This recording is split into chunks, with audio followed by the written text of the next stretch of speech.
Welcome to Behind the Design with Jacqueline Green. I'm a marketing pro, entrepreneur, and mom of two. I blend my experiences in marketing, interior design, and education with a side of humor to help small business leaders grow their businesses. Get ready for some practical, expert tips from someone who knows the industry inside and out. Now let's jump in today's topic. Hi, in this video we're going to talk about the marketing funnel and the psychology behind how you move prospects through the marketing funnel. Now remember, with the marketing funnel, our first thing is, and it doesn't matter if you call this a funnel or you call it a ladder, you call it a conveyor belt. I've heard all kinds of different things. But the idea is that you essentially want to create awareness. So you're doing marketing activities that create awareness. So this might be social media posts. It might be, reels or videos. This may also be being a guest on a podcast or doing public relations and being interviewed for a magazine article or being printed, maybe a project being printed in a magazine. The whole point of awareness is just that. You want to create awareness within your market. And how do we do that? And why do we do that? So the psychology of it is that it's pretty simple. People want to buy from brands that they know. That's why there's always a line at the Starbucks or one other coffee, famous coffee places.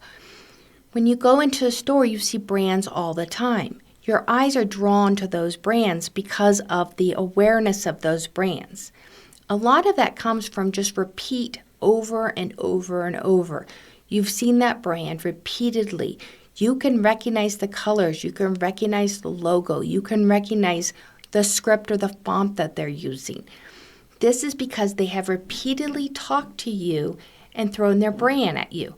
So the key to this awareness stage is consistency. Now, that does not mean you need to bombard them with ads or anything else. You just want to be consistent. And when I say we want to be consistent with our messaging. We want to be consistent with our brand colors, our logo placement, all the things that fall within our brand. In our branding course, I talk a lot about what branding actually is. And branding isn't just about colors and logos. It is the perception someone has of purchasing from you or working with you.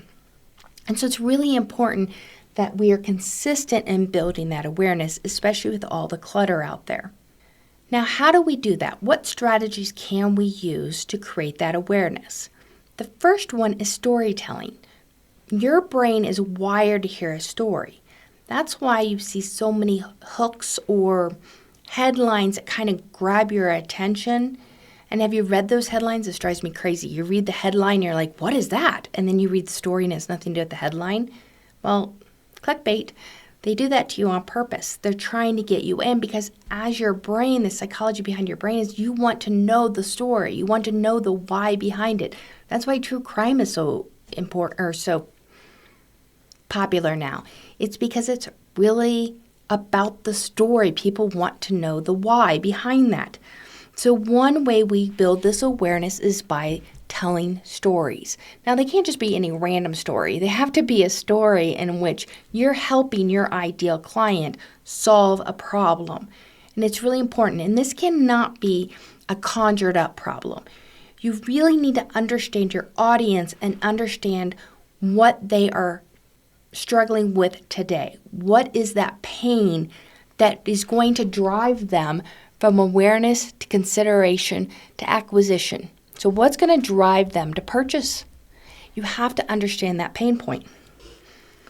Now, the other part, which we've kind of already talked about, is that awareness. Now, I've heard stats anywhere from 7, 9 upwards of how many times somebody needs to see your ad, your social post, your brand to be able to start recognizing it. It's a lot these days because there's just so much clutter and they're getting bombarded everywhere they turn with ads, with social posts. The scrolling's out of control. You're just going through and it just becomes hypnotic as you scroll through. And so it's really important that you are using visual branding to support that awareness so that people's brains can actually recognize, oh, this color, this logo, this messaging, it all says the same thing over and over and over.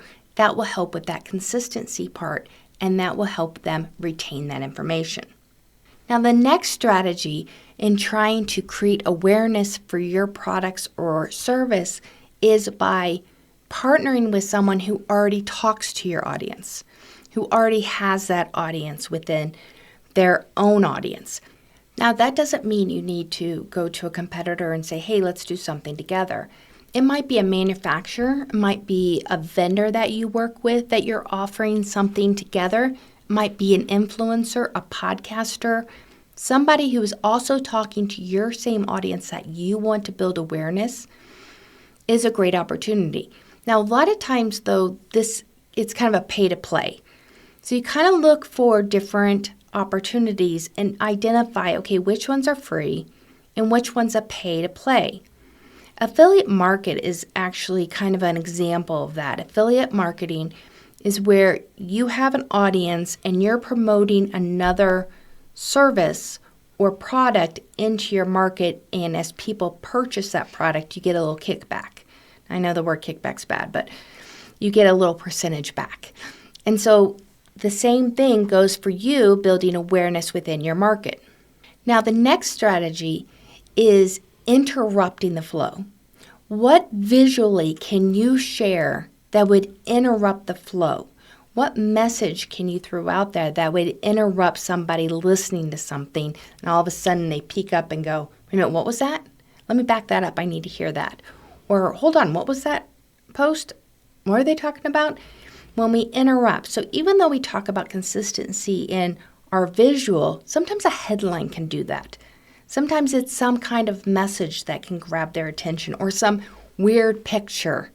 And once I used a bloodhound dog for a promotional piece, but it had nothing to do with dogs. It had nothing to do with the product or service, but it caught people's attention because it was this sloppy bloodhound who is awesome. I love dogs. Okay, so interrupt their train, their scroll. Try to find ways to interrupt that thought process. Now, the last strategy you want to use in that awareness phase is that emotion. And we sort of touched upon this already on the emotional side. When someone has a pain, there's an emotion tied to that. So anytime you can tie into that emotion, whether it be frustration, whether it be just anger, whether it be whatever that emotion is, you want to grab onto that. So what is your client feeling right now based on the research that you've done, the pain that they're going through? How do you reach into that emotion and play that up? And so is it fear? Is it anger? Is it frustration? What is that? Maybe it's happiness and you're adding on to that. Whatever that emotion is, you want to make sure that you're developing marketing materials that tie into that emotion. So in this video, we talked about your awareness. You want to be consistent. You want to do that through storytelling. You want to do that with visual consistency with your brand colors and your brand logo and the brand messaging. You also want to tie into the emotional aspect. You want to partner with influencers that can help build awareness for the market you're trying to reach. And finally, you want to throw some pattern interrupter in there to kind of grab their attention. So in the next video, what we're going to talk about is the consideration. What's the psychology about the consideration? How is that different? Remember, the marketing materials you develop in your awareness are just to get their attention. It's not to sell anything. You're just trying to build that awareness because people want to purchase from brands they know, like, and trust. So make sure you subscribe to our channel because in the next video, we're going to be talking about the consideration phase and what type of marketing you should do strategy-wise to really get people to consider purchasing from you.